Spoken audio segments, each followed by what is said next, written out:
okay?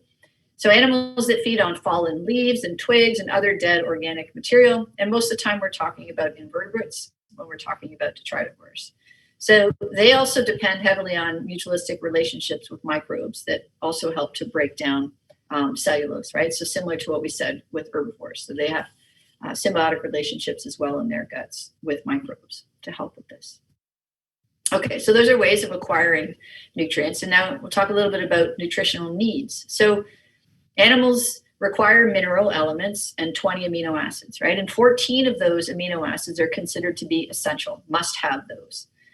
And the ultimate source of most of these nutrients, as I already said, is plants, right? So again, the quality and the quantity of plants is going to affect the nutrition of the consumers eating them. So for example, when the amount of food is insufficient, so that is the quantity, when the quantity of food is insufficient, consumers might suffer from an acute malnutrition, right? They might not get enough right then at that point, but then they might leave the area instead to go find food elsewhere, or they might actually starve. So quantity can have these effects, right? Can cause acute malnutrition, can cause animals to migrate away to a different place, or even cause them to starve. And then when the food is of low quality, when it's a quality issue, this tends to reduce fitness, tends to have fitness consequences. So there might be a reduction in reproductive success or health or potentially longevity, right? These issues that relate to survivorship and reproduction. So, there's different ways that this quantity and quality issue can affect consumers. The highest quality plant food are those that are high in nitrogen. So, and high in nitrogen, which is, a source of protein. So as the nitrogen content of an herbivore's food increases, then also the assimilation of the plant material improves. So if there's higher nitrogen content, there's better assimilation, okay? And so as a result of that, of course, there's going to be an increase in growth, increase in reproductive success, and survival. So there's going to be fitness positives for that, right? And it turns out that nitrogen is concentrated in the growing tips, like the new leaves and the buds of plants. And its content declines, the nitrogen content declines as the leaves and twigs mature. So new young growth is high in nitrogen. So that's the best stuff to eat if you're an herbivore. And so we see this. Herbivores are adapted to eating during periods of new growth or focusing on parts of plants that are newly growing. So, of course, as we already mentioned, like with the red fox example, the food selection is going to be influenced by what's available, of course, right, in the season. But we do see herbivores showing some preference for the most nitrogen-rich plants, even within these constraints of seasonality and availability. So, for example, beaver shows strong preference for willows and aspen, which are both high in nitrogen. Both are plants that are high in nitrogen content. Okay, so again, what food is eaten is going to be largely dependent on what's available, and that's going to be impacted by season. But we do, within those constraints, we do see that herbivores show preference for the most nitrogen-rich sources. And again, the example there being beaver, they show strong preferences, for example, for willows and aspen, which are both known to be high nitrogen plants. Okay, and the need for quality foods is going to differ among herbivores. So, as we mentioned with ruminants, they can subsist on pretty low quality forage because they have that complex stomach and they have those microbes there to help them. And those microbes can help synthesize some of the required nutrients like vitamin B1, for example, and also some of those amino acids, those essential amino acids. So again, so ruminants can live off of these sort of low quality diets because they have those bacteria in their fermentation vat that are going to help them get some of the nutrients they need, synthesize some of those things like vitamin B1, for example, and some of the amino acids. Okay, if the herbivorous animal is not a ruminant, it's going to require more complex proteins in its diet. For carnivores, as I said, it's quantity that's more limiting rather than quality. So they don't have the same sort of dietary problems because they consume animals that have already done all the work of assimilating the proteins from plants, right? So it's a bit easier to be a carnivore in terms of that assimilation step. There's also the consideration of mineral availability and the nutritional needs of animals. So mineral availability and deficiencies in minerals are going to influence abundance and relative fitness of animals, right? So when we're talking about ecology, we're talking about those aspects of fitness and abundance and distribution. So an example here is sodium. So there's some interesting examples here. So for elephants, for example, the spatial distribution of elephants appears to be closely correlated with the sodium in the water at their watering holes. So the greatest number of elephants are found at the water holes that have the highest sodium content. Okay, so this sodium is important. For moose, for example, in the northern forest ecosystem, so around here, they face a particular problem of obtaining sodium. So northern terrestrial vegetation, it has pretty low sodium content, only about 3 to 28 parts per million. And that's way below what moose need. Okay, so again, northern terrestrial vegetation has pretty low sodium content, about 3 to 28 parts per million, and that's below the nutritional requirements that moose need. And so to prevent this sodium stress, moose tend to feed heavily in the summer on aquatic plants, submerged plants, which tend to have really high sodium. So up to 9,400 parts per million. So water lilies tend to have, you see a moose here feeding on water lilies, lots of sodium content there. So they basically shore up on their sodium by feeding on these aquatic plants, these water lilies in the summertime. And this heavy consumption appears to cause declines in the aquatic vegetation. And sometimes then it's going to reduce available sodium, right? If the moose eat all the plants, then there's going to be less available sodium. And this has been hypothesized to be one of the reasons for the sort of periodic declines that we see in moose populations. So it's a predator-prey almost sort of cycle, right? Except it's an herbivore. So it's, the moose feed on the plants, which causes the plant populations to decline, and then the moose follow and decline, and then the plant populations recover and the moose populations recover. That's one hypothesis for explaining moose cycling. And then for deer, the size of their antlers, the development of their antlers, and also their reproductive success, of course, are all related to nutrition. And so if all other factors are equal, only deer that get the highest quality of foods are going to grow large, good antlers. Deer feeding on diets that are low in calcium and phosphorus and protein, they tend to show stunted growth, like sort of the bucks end up with these sort of spindly, spiky looking antlers. And also for the females, for the does, the reproductive success is highest when the food is, of course, most abundant and nutritious. So if you recall when we talked about the extinction of those giant deer, right, the Irish elk, that one of the hypotheses for their decline was that the food quality changed and then they couldn't make those big healthy antlers anymore. So it relates to that nutritional needs. Okay, so the next thing I want to talk about is an efficient use of those resources. So natural selection should demand that an organism is going to be extremely efficient, right, at what they do during really critical times of their lives. And this efficiency, being efficient, could be attained by using energy resources that give an advantage, right? So good energy, and if you use it efficiently, that's going to give you an advantage over your competitors, right? And that speaks to that relative nature of fitness. So for example, a cheetah might be considered equivalent. A cheetah chasing a gazelle, for example, could be analogous to this like high-speed gas-guzzling race car, as opposed to maybe migrating geese, which could be more analogous sort of to a compact, energy-efficient car, right? So you can think about animals in that sort of efficiency way. And so throughout its life, an animal must obviously acquire and use energy, right? That's what we're talking about today. So once that energy source is consumed, that energy usually results then in increased fitness for the animal, right? It's going to have enhanced survivorship. It's going to have enhanced production of offspring for the next generation, which is what we've been talking about as we talked about these limited resources like sodium and stuff and how they might impact survival and reproduction. So this brings up an idea that's called optimal foraging theory. So it's this energy capital that the individual animal gets that's really important. This is what we're talking about, because the energy capital should be it should be maximized, right? So the organism, the animal wants to maximize its net productivity, right? So with respect to natural selection, it makes sense that an animal should try to maximize this productivity, right? To have the greatest return for its energy. And so this idea, this postulate, is known as optimal foraging theory.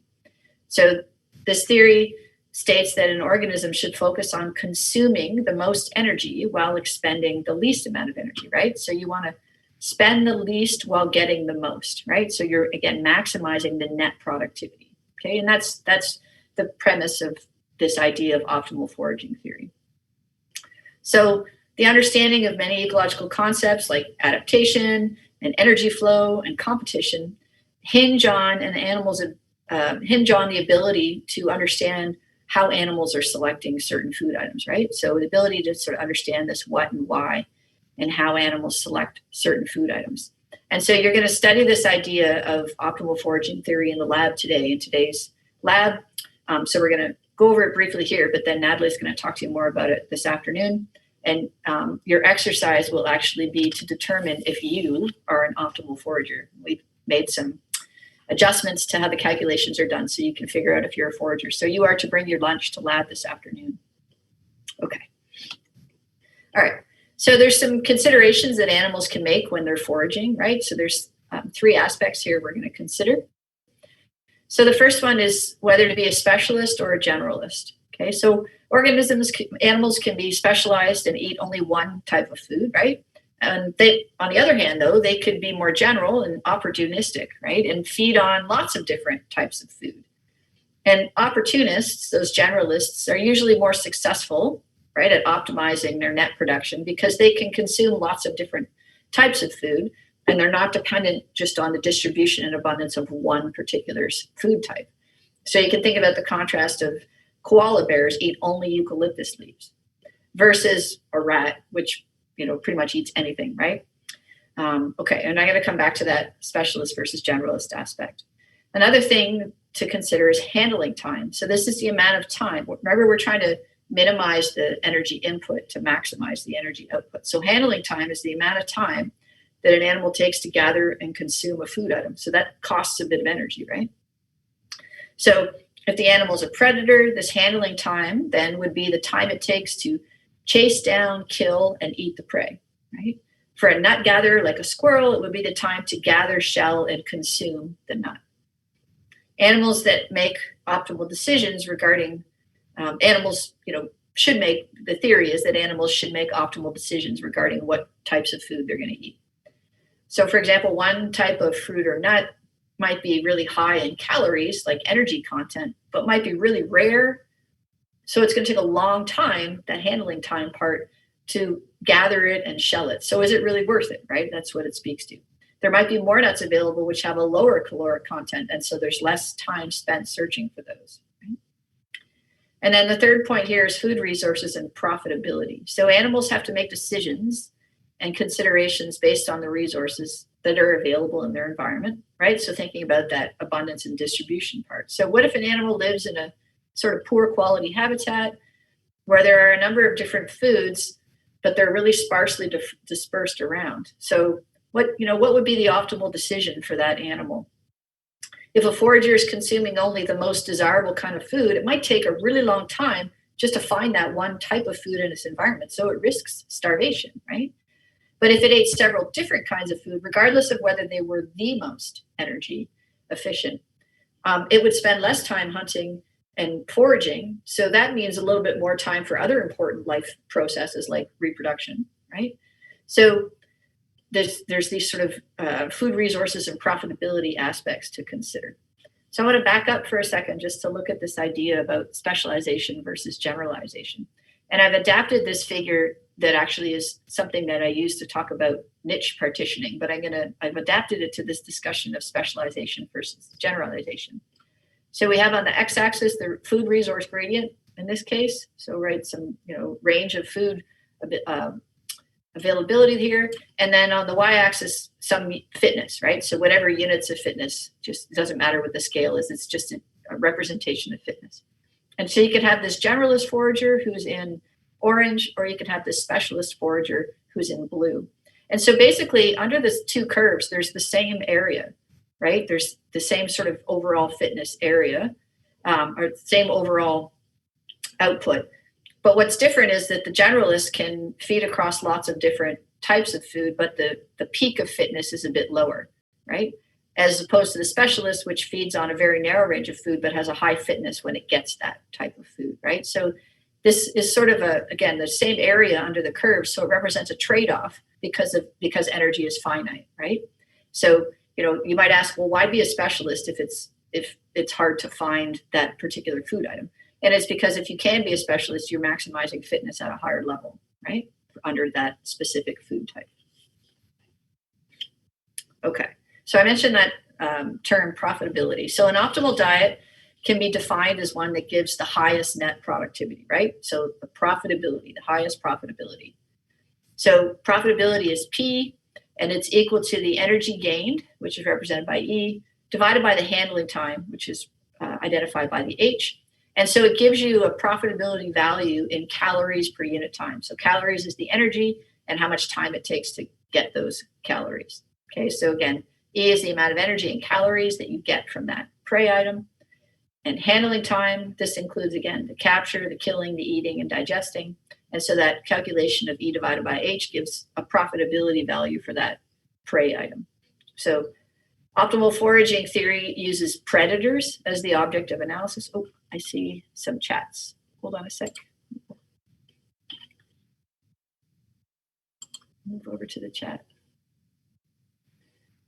Why does the generalist have lower fitness? So they're willing to eat a poor quality food. That's just, yes. Okay, Darwin answered. Oh, great. Okay, you guys don't need me. Thank you. Okay, so back to this idea of this profitability calculation, and you guys will be doing a similar type of calculation. So in this case of optimal foraging theory, we're thinking about predators as the object of our analysis. And so again, it tries to explain, this theory tries to explain predator behavior, since no predator eats everything that's out there, right? This is typically due to habitat and size constraints, but even within habitats, predators only eat a portion of what's available. They don't eat absolutely everything, right? So we can look at this profitability as a potential explanation for why predators don't eat absolutely everything that's there, right? So the theory is that animals are going to eat what's most profitable in terms of prey items, right? More often than would be expected by chance. So the most profitable prey should appear in the diet more often than encountered in the environment, right? So they're eating that more in a higher proportion than its availability. But, predators don't eat, they don't, however, eat the only most profitable prey types. They do eat other things too. And so this is important because E, this energy component, this caloric content, right? That's not the only thing that matters. We've already talked about the amino acids that are needed, the sodium that's needed, calcium, other things are also needed in the diet. So it's not only this caloric part, there's also other nutritional things that are important as well. A bit of optimal foraging theory is sort of one of those classic things that we teach in ecology courses, but there's this interesting paper that I posted both in the lab section and I posted in the lecture section too, that I think is pretty interesting. So it's an interesting and it's also quite argumentative paper that's basically saying optimal foraging theory is not worth talking about. So basically trying to debunk this optimal foraging theory. And so the paper presents a series of criticisms of the application of this optimization theory to behavior and morphology of animals, and says and uses optimal foraging theory as a case example of why this kind of optimization argument doesn't hold up. So what I have listed here, these bullets here, this is just sort of a condensed summary or synthesis of the 8 reasons that the authors argue why optimal foraging theory doesn't really hold up. And so the authors argue that optimization theory is inappropriate for investigating anything that has to do with evolution, so investigating the products of evolution. And they argue that it has to do with, it's about circular arguments. So the wording they use is tautologies, which are circular arguments that explain themselves.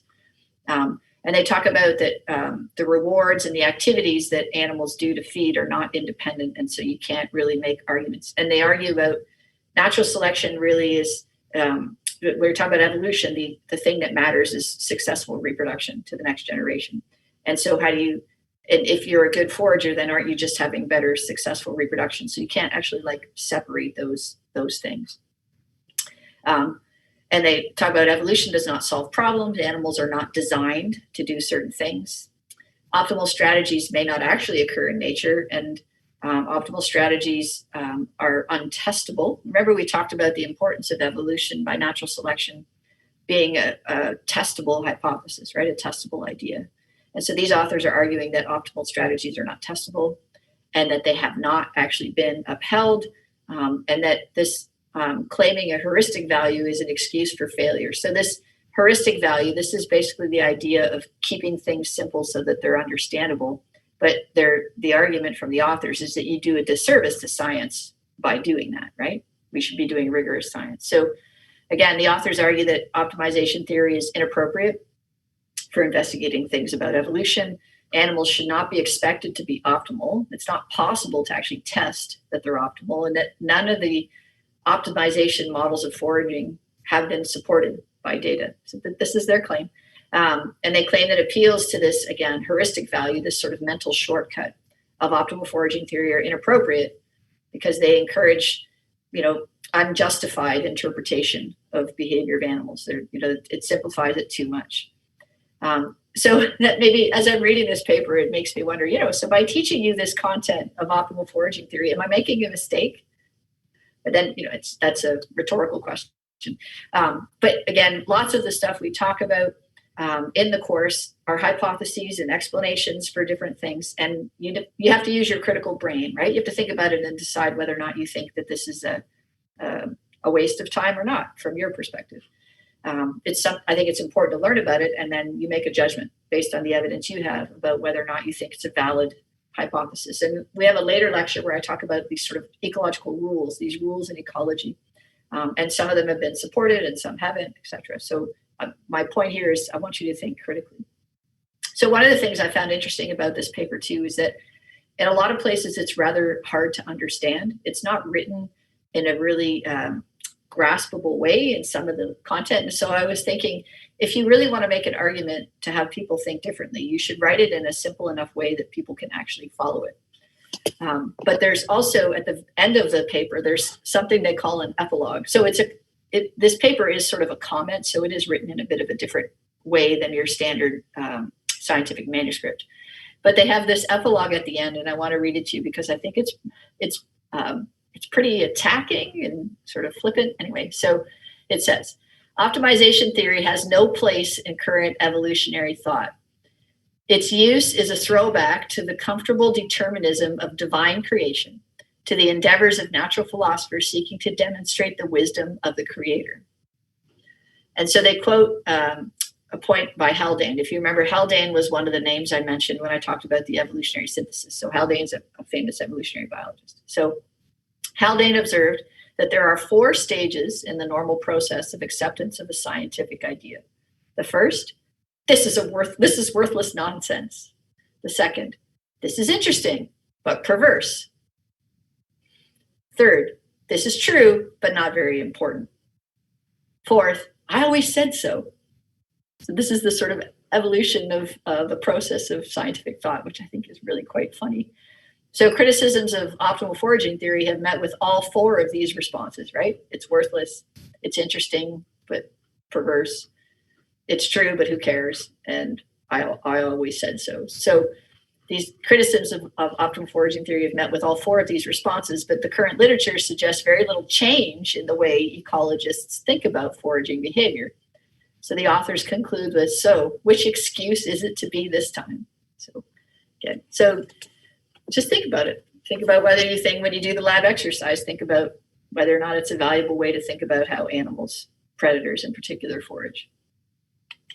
Okay, so let's talk a little bit about the link between food sources and species adaptations. So consumers represent a diverse group of animals that utilize a wide array of potential food sources, right? So each type of food used by an animal is going to have its own unique sets of constraints that are going to be related to the ability of the animal to acquire and assimilate that food item, right? So each type of food presents this unique set of constraints that are going to influence how it's acquired and how it can be assimilated by the consumer, right?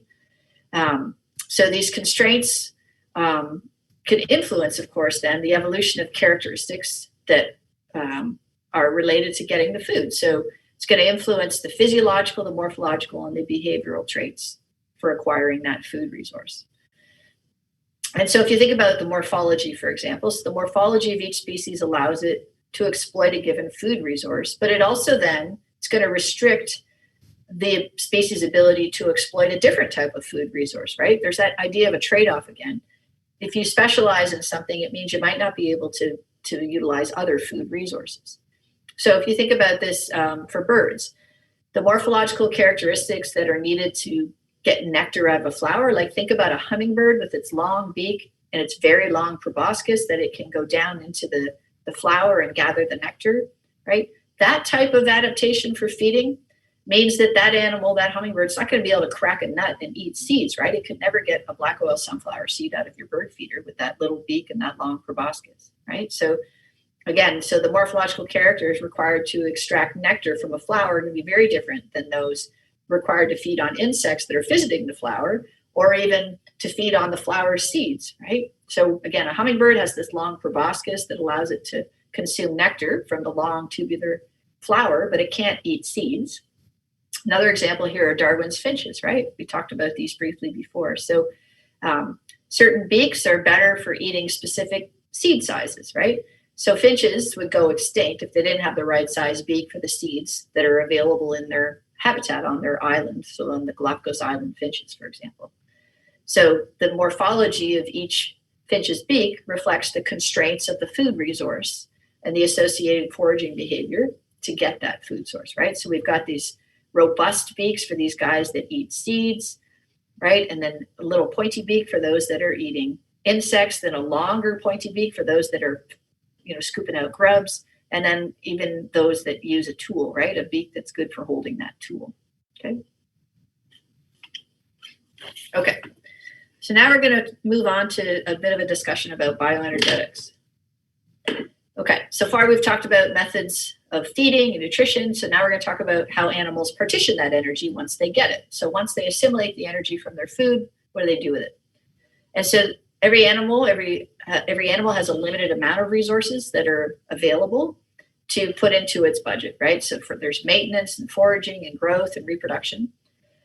So the way in which an animal allocates its time and energy and other resources among these various conflicting demands is of fundamental interest, because the way these things are proportioned gives us some information about how the animal copes with its environment, right? When we're talking about ecology, that's important. And so keep in mind that every individual animal has finite time, resources, and energy budgets, right? So there's finite, there's a capped thing here, right? Every individual has finite time, resources, and energy budgets. So organisms that are, stressed along one environmental variable are able to tolerate a lesser range of conditions on another environmental variable, right? So we're talking about tolerance curves again and trade-offs like we've talked about before. And the other thing to keep in mind is that not all the food ingested by an animal is actually used, right? Some food passes through the gut unused. This is the egested material, right? And the food actually digested, that's what's assimilated, right? So when an animal ingests food, some of it's assimilated, that's the part that matters, that goes into the energy budget. And then some of it just passes through and it's egested, okay? A fraction of this assimilated food has to be given to basic maintenance, basic metabolism, to respiration, and then also some of it can go to productivity. And then productivity then is made up of body growth, somatic growth, reproduction, and also storage can be included here as well, right? So the remainder after this respiration part is met, this basic metabolism part is met, then energy can go into this productivity piece, which is growth, reproduction, and then also storage if there's even some left over. So this way of this getting of energy, it involves complex interactions among several different factors, right? So we could probably do a whole course just on this sort of foraging ecology stuff, but there are things that matter, right? The biophysical environment, the resource environment, the social interactions. So for some animals, there's all kinds of social stuff that plays on who feeds when. And then also, of course, the predation environment, keeping watch on who might be trying to eat you while you are eating, right? So the energy available is limited by a combination of these resources that are available and the costs of getting those resources, right? So there's these two things driving it, right? So the resource availability, but also the cost, the risk of harvesting that resource.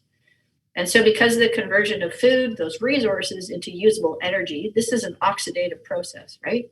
So energy can be measured by measuring the rate of oxygen consumption in the lab or field. So as we saw a couple of lectures ago when we talked about using respirometry. So this is that connection among the respiration, metabolism, energetics, right? So this is why in this third lecture, in this series of those on physiological ecology, we're kind of bringing that all together, right?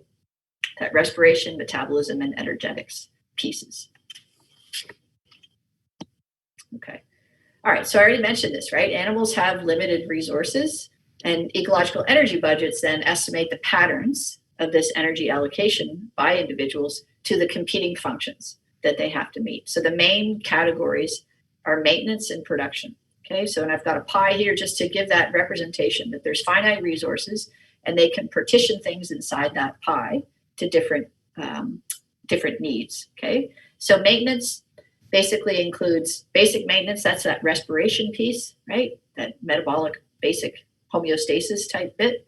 And then also activity and digestion, because they have to get food and they have to digest the food. And this maintenance piece, I've got it shown here as a pretty big piece of the pie, but it depends on if the animal is an ectotherm or an endotherm. If you remember our discussion about endothermy versus ectothermy, ectotherm lifestyle is pretty cheap, right? Doesn't have to be a ton of energy that's put into that basic maintenance part. And so I have the pie drawn here is quite large, so for that maintenance part. So this is more representative of an endotherm for whom it's much more expensive, right, to do that maintenance part. So for an ectotherm, it might be more on the scale of 40 to maybe 60 or 70% of the energy budget goes to maintenance. But for an endotherm, it's more like 80 to 90%, right, of that energy budget has to go to that maintenance part. It's much more expensive to be an endotherm. Okay, and then the production part is the smaller fraction, the red part here. And so this includes growth, reproduction, and as I mentioned before, storage as well, right? So a smaller piece of the pie goes to that part. And typically the way it works is that first the energy goes into this maintenance part, and if there's some left over, then that can go into production, okay? And this again goes back to that discussion of tolerance curves, right? And so again, this idea, this basic maintenance part of maintenance, this goes back to that respiration and maintaining homeostasis type aspect. So that's what has to be satisfied first. Okay, there's this way to measure the costs of living called field metabolic rate. So field metabolic rate, it integrates the costs of all the activities in that an animal engages in, and it provides estimate basically of the daily and sort of annual costs of living for an animal. And typically the way we measure it, so again, it integrates the costs of all activities. So it's the cost of living. And the way we measure it is by using something called the doubly labeled water method. And so this is, it's something that you see quite a bit in the herp literature. And so the way it works is that carbon dioxide production is determined by labeling hydrogen and oxygen atoms in the animal's body water and then monitoring the turnover rates of those labeled atoms over time, those labeled isotopes over time. So hydrogen atoms are replaced by deuterium, 2H, or tritium, 3H, and then oxygen atoms are replaced by radioactive oxygen, so oxygen 18.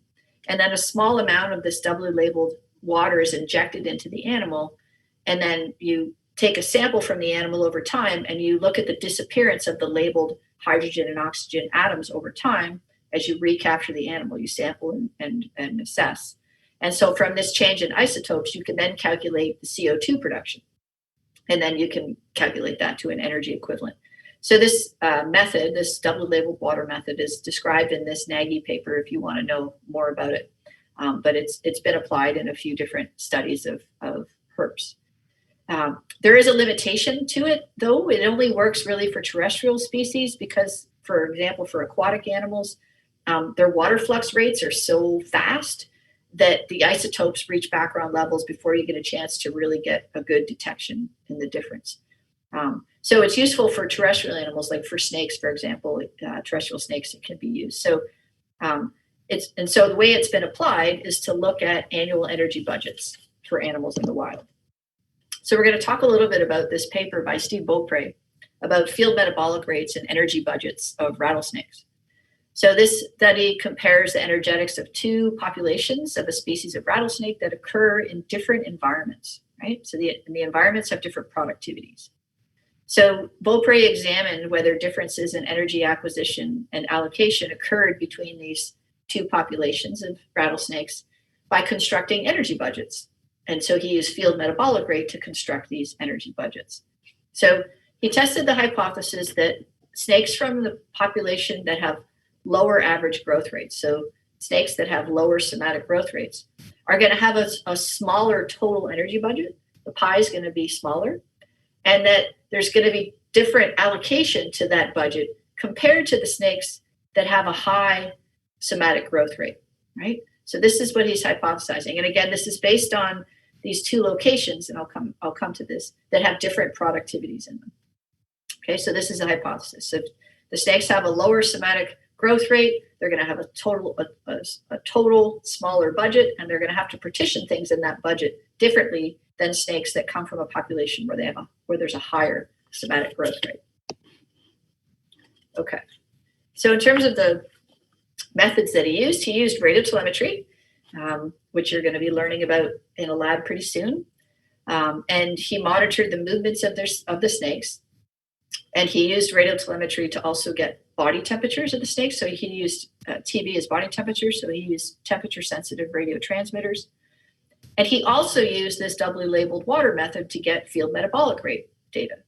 So he wanted to, as I said, you know that, so it's the metabolic rate of a free-ranging animal during its daily activities, right? So he used this doubly labeled water method. So he, again, combined radiotelemetry to look at movements and to get body temperatures, because the transmitters are surgically implanted into the snakes. So they give you an indication of the snake's body temperature when you collect the data. And then also to use doubly labeled water to get field metabolic rate. And so again, he labeled hydrogen and oxygen animals of the animal's body water, and then monitored these turnover rates and the isotopes over time. And then you can get that carbon dioxide production and convert it to an energy equivalent in kilojoules. There's a calculation you can do to get that conversion to energy. Okay, so here's the results from that study. So the way that Dr. Beaupre did this was he standardized the energy budget. So it was a 100-gram adult male snake. So he could then make direct comparisons. So he scaled it basically to be this 100-gram adult male snake. And so there's two study sites, Boquillas and Grapevine Hills. And then the acronym showing here. So AFR is the annual field respiration, ARE is the annual resting energy, and AAE is the annual activity energy. So these are the ones we're interested in, is the resting energy and the activity energy. And the first thing to note is that the pies are indeed different in size, right? So the annual total for a 100-gram male at Boquillas, the total annual energy is 655 kilojoules, versus at Grapevine Hills, the total annual energy is 1,116 kilojoules. So there is a difference in the overall size of the pie, or the overall size. So one of the differences explaining this is that Grapevine Hills does in fact have higher rainfall and vegetation. It's a more productive site. And so your average 100-gram male can have a bigger pie, okay? So primary productivity, again, is significantly greater at the Grapevine Hills site than at the Boquillas site. So where more energy is available, the snakes have a larger overall pie, a larger overall budget. The pie is larger.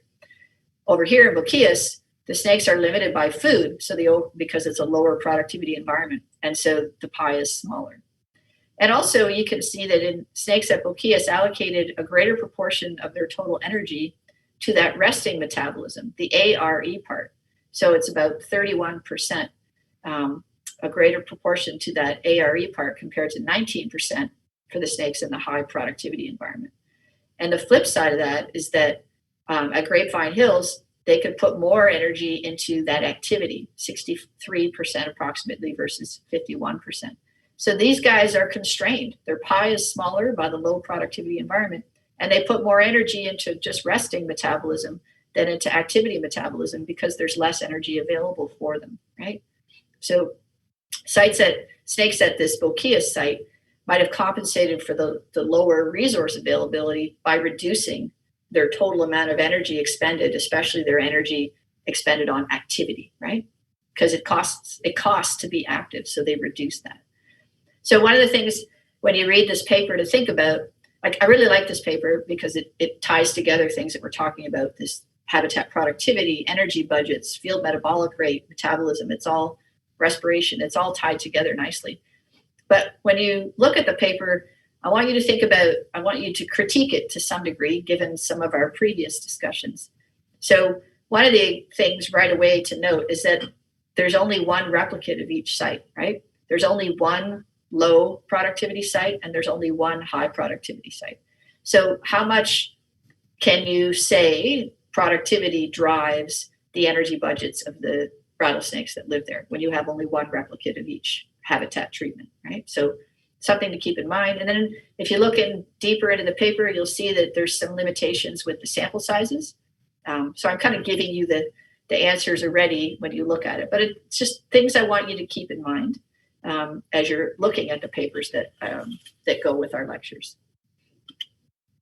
Okay, and then wanted to talk just finally a little bit about a basic maintenance energy budget that I created for spotted turtles during my PhD.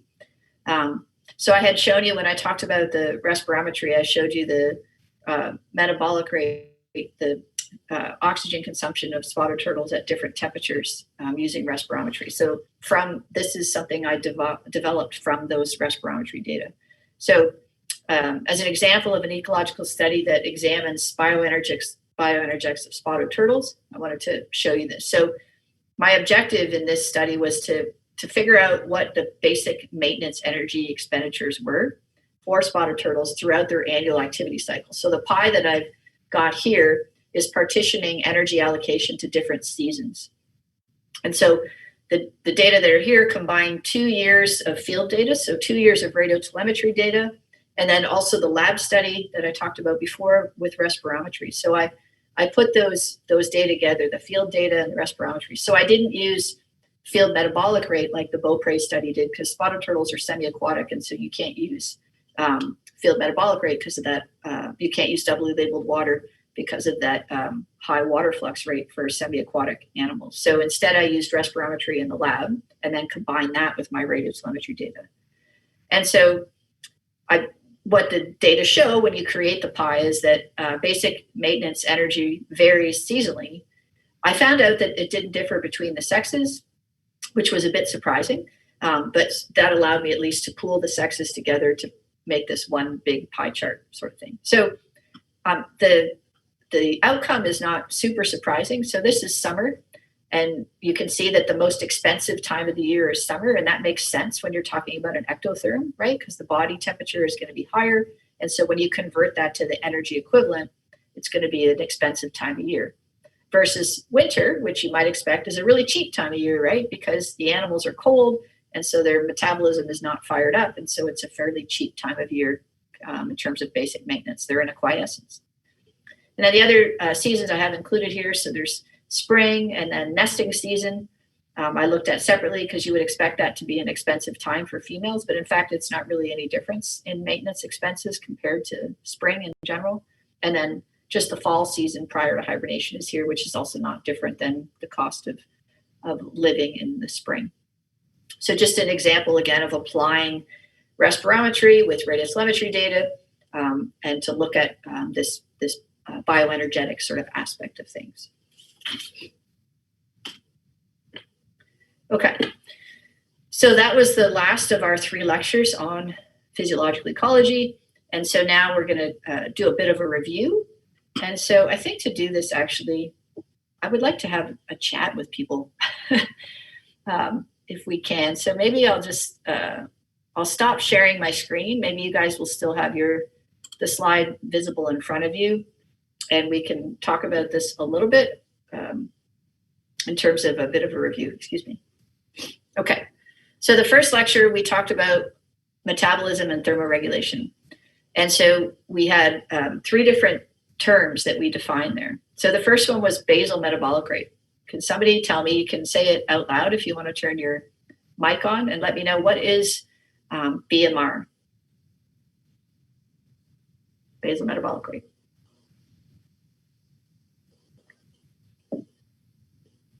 Or you can type it in the chat.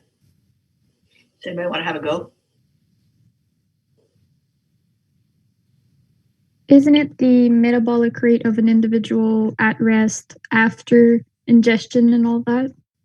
Right. So post-absorptive, yes, Carol Ann. So it's the resting metabolic rate has to be post-absorptive because it takes energy to digest food, right? So post-absorptive, and usually it's measured on an animal when it's in its quiet part of its daily cycle. So if it's an animal that's a daytime active animal, you would measure it at night in a darkened respirometry chamber, for example, right? So basal metabolic rate is the resting metabolic rate of an animal who is post-absorptive and resting.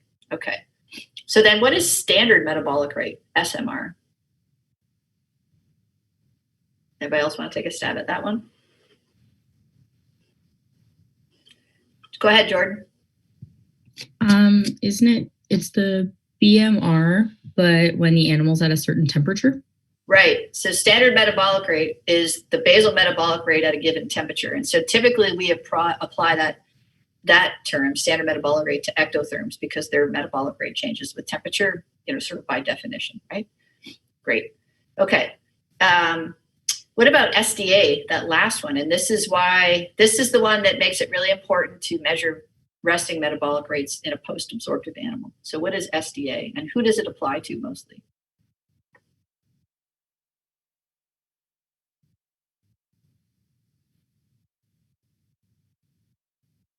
Anybody?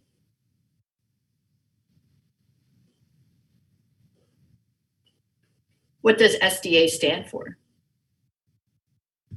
Specific dynamic action. And That's right. I think that it's the energy that it takes to actually digest the food.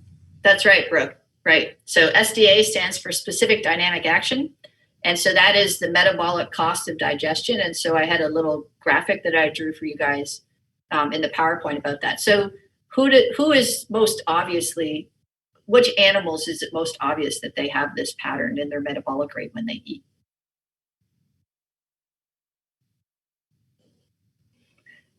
Ectotherms, yes, but who specifically in that ectotherm group? Snakes? Yeah, why, Antonio? Why snakes how do snakes eat? What is their eating ecology like? Is it infrequent feeders? That's right, Charlie. It's mostly obvious for animals that feed infrequently because so snakes, they can eat like every couple of weeks or once a month, whatever it might be. And so for some of the extreme infrequent feeders like large boids and pythons, there's actually, I mentioned, a downregulation in their organ systems that they sort of put them into a quiescence. And then when they eat, everything ramps up and you have this increase in metabolic rate that has to do with upregulating those organs again and also digesting that big meal. And then it comes back down again to basal metabolic rate. So we especially see these patterns, yes, in these infrequent feeding animals. And the classic ectothermic example there are these large bodied snakes like pythons and boids that we really see this. Okay, and then we talked about the distinction between ectothermy and endothermy, and these are terms that I know you've learned many times before. So what's the distinction? What's an ectotherm? In terms of where does it get its heat? From the environment. That's right, Cheyenne. So it gets its heat from the environment. So its body temperature is regulated by behavioral mechanisms primarily. Okay, what about an endotherm? Where does it get its heat energy? Produces its own. It does. So through its metabolism. But what's so expensive about that? It's a very expensive thing to do. So what does that require? How does it fuel that metabolic furnace? Needs lots of food. Needs lots of food. Absolutely. It's super expensive, right? And so mostly then we have physiological mechanisms for maintaining thermal conditions, homeostasis with respect to thermal conditions for endotherms. And then we also talked about the distinction between homeothermy versus poikilothermy. So Homeotherm means a constant body temperature. Poikilotherm means fluctuation in body temperature. And I want to make sure that you're not interchanging ectothermy with poikilotherm and endothermy with homeotherm, because it's not always the case. Yes, an endotherm is pretty much always a homeotherm, but an ectotherm is not always a poikilotherm. An ectotherm can have a homeothermic situation for its body temperature if it's really good at selecting different sites to warm up and cool down, or if it lives in a tropical environment, an equatorial zone where the temperature doesn't fluctuate that much in the environment, and so it maintains a fairly constant body temperature. So keeping that in mind. Okay, and then we talked specifically about birds for a little bit, right? We talked about how birds deal with different aspects of their environment. Okay, so we talked about birds, maintaining that thermal neutral zone, and then once they get outside of that thermal neutral zone, what do they do to keep their constant body temperature? So when a bird starts getting above its upper critical temperature, what can it do to cool off? And remembering that this is a really big deal for birds. Getting too hot is a really big deal. So how can a bird cool off when it starts to get above its upper critical temperature of its thermal neutral zone? They can use gular fluttering. Yep. And what is that, Cameron? They kind of oscillate their gular pouch, and that I don't know what the anatomy of it is, but I think they ventilate their inside by doing that. Yeah, and so what does it do? How does that cool them off? Not 100% sure.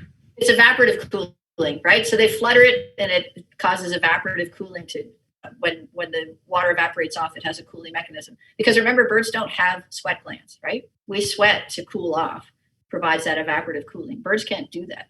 Okay, so gular flutter is one thing. What's a behavioral thing birds can do to cool off a little bit? Where do they have the least feathers? They can raise their wings away from their body because there's less feathers underneath, so that'll cool them down. Exactly, right? They can show off their armpits, basically, and where there's fewer feathers, and cool off that way. Okay, what about how do they deal with cold temperatures? There's a couple of special things that birds can do here. There's some really amazing things. So why is it that a duck can stand on ice? How are they able to do that? Countercurrent blood flow. Right. Tell me about that, Samantha. So when the way their veins are close together, so that when the blood starts to flow down toward the bottom of the foot, it gives heat to the vein that's leading up toward the body, so that the foot stays cool, but the legs stay kind of warm, and it keeps all the body heat in the body. Right. So the veins and the arteries and the legs are in close opposition to each other, and so there can be some heat transfer. And the end result is you have a thermal gradient across the leg of the bird, so that up near its core, it's nice and warm, but there's a thermal gradient to become cooler and cooler towards the end of the foot of the bird. And so when you have a cold foot standing on a cold surface, what is the end result in terms of a thermal gradient? Less heat transfer to the surroundings. Exactly. This thermal gradient is not nearly as steep. And so via one of the mechanisms we talked about, conduction, which is a mechanism of heat transfer by touching surfaces, now there's less of a thermal gradient. So the conduction is not going to happen as badly. And so the bird's not going to lose much heat because there's not really much heat to lose because its foot is already cold. Right. So that's really cool, that countercurrent blood flow. What about torpor? There's also torpor. What is torpor?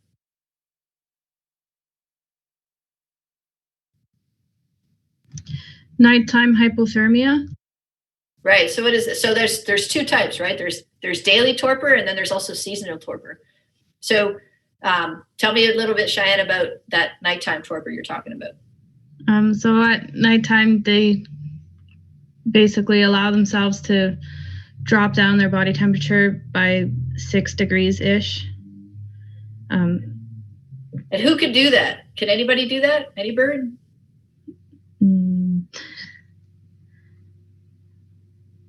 Not any bird.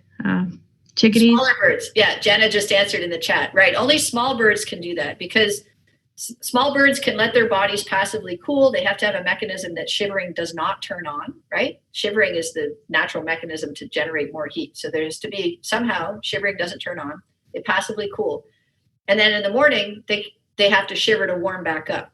And so if you were a great big raven, you couldn't shiver enough to warm yourself back up. That's just too big of a thermal mass. So this works in small birds because they have a smaller body size overall for allowing cooling and heating, again, on that daily sort of cycle. And then seasonal torpor. Seasonal torpor is an amazing ability for some birds to have a metabolic depression that's independent of temperature, right? So an animal, there's the example in the graphic in the PowerPoint about hummingbirds, right? That a hummingbird that's in its torpor state can have its metabolism reduced by so much at the same body temperature as an active bird. So it's this temperature independent reduction in metabolic rate, which is quite phenomenal. Okay, it's 11:13, so we still have a few minutes. So the next lecture, we talked about surviving winter. So we kept going with that sort of cold temperature theme. And there's 3 ways that animals can survive winter. The first is freeze avoidance. So what kinds of things can animals do to avoid freezing temperatures in that context? Hibernation and migration. Those are 2 good ones, yes. So hibernation, so choosing a site that's below the frost line, right? Getting out of that freezing conditions. And then migration, we talked about monarchs, just leave the site, right? Go somewhere warmer. All right, then we talked about animals that use something called supercooling. What is supercooling? Staying in the liquid state below freezing. Right, so maintaining body fluids in a liquid state below what is called the freezing equilibrium temperature, right? Which for animals is about minus 0.6 degrees Celsius. So we're talking about a small insect, for example, that remains its body fluids in a liquid state at, say, I don't know, minus 40 degrees Celsius, even though the freezing point of its body fluids is supposed to be minus 0.6. How do they do this? What do they need to be able to supercool like that? Cryoprotectant. Right. They have to have a cryoprotectant, which is a low molecular weight carbohydrate like a sugar, sorbitol, or trehalose, or glucose, or something like that. And the presence of those solutes in the fluids colligatively depresses the freezing point, right? So all of those cryoprotectants are in the way of the ice forming. There's not much available water to actually form ice because you have all of these cryoprotectants floating around in the fluids. So the example I gave also was saturated salt water freezes at minus 21 degrees Celsius. It's water, but it's got all that salt in it, and the salt depresses the freezing point because there's less water available, free water available to form ice. Okay. That's supercooling. The other crazy mechanism, and wood frogs are the classic model organism to do this, is freeze tolerance. So what does that entail? The organism can survive having ice crystals in its body, so its extracellular fluids are allowed to freeze. But they have to start freezing at a higher temperature because they can't just freeze all at once or else they'll die. So they have to freeze slowly. So sometimes they'll have ice nucleating microorganisms that help the ice form at higher temperatures. Yeah. Awesome. Yeah, exactly. So the point you were getting at, Samantha, was there can't be any supercooling first. The ice formation has to be controlled in a slow and systematic way. And so if the animal supercools first, that means that the ice formation is too fast and the animal can't respond. And you made a very important point, and that is that the ice has to form outside the cells, right? So the cells then are remaining supercooled in effect because they are now, really concentrated, basically dehydrated. And so the ice doesn't form inside those cells. The ice forms on the outside of the cells. And wood frogs are amazing in that they can have about 70% of their body is ice crystals when they do this. Now, the interesting thing also about wood frogs is that they use a cryoprotectant to help them do this freeze tolerance. So usually when we're talking about supercooling, we're saying a cryoprotectant is absolutely necessary.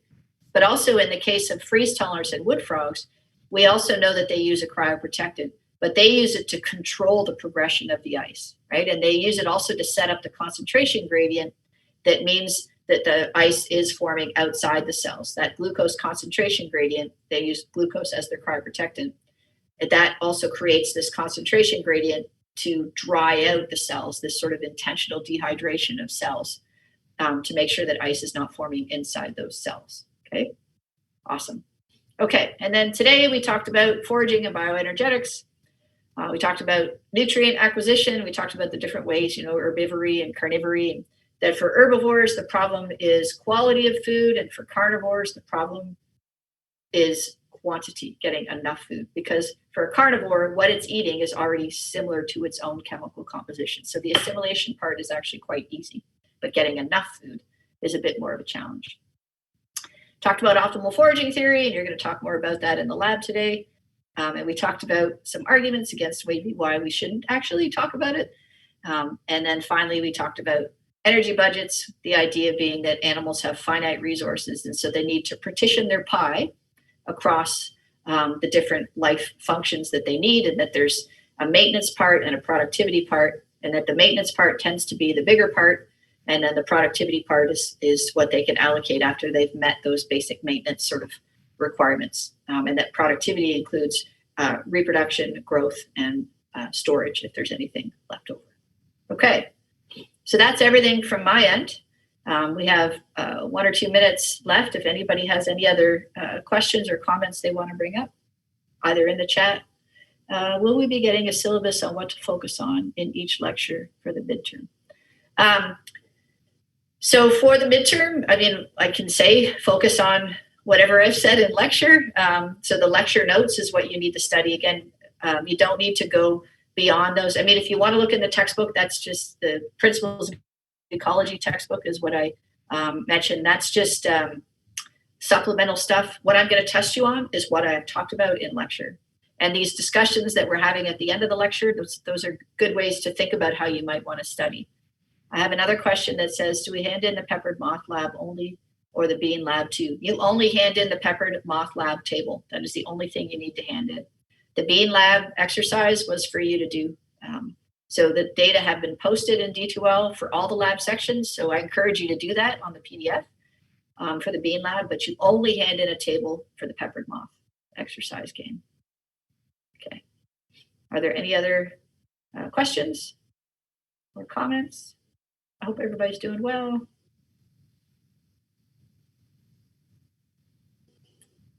Okay. Yes, you need to bring lunch to the lab. Cameron, ouch, or yes, lunch.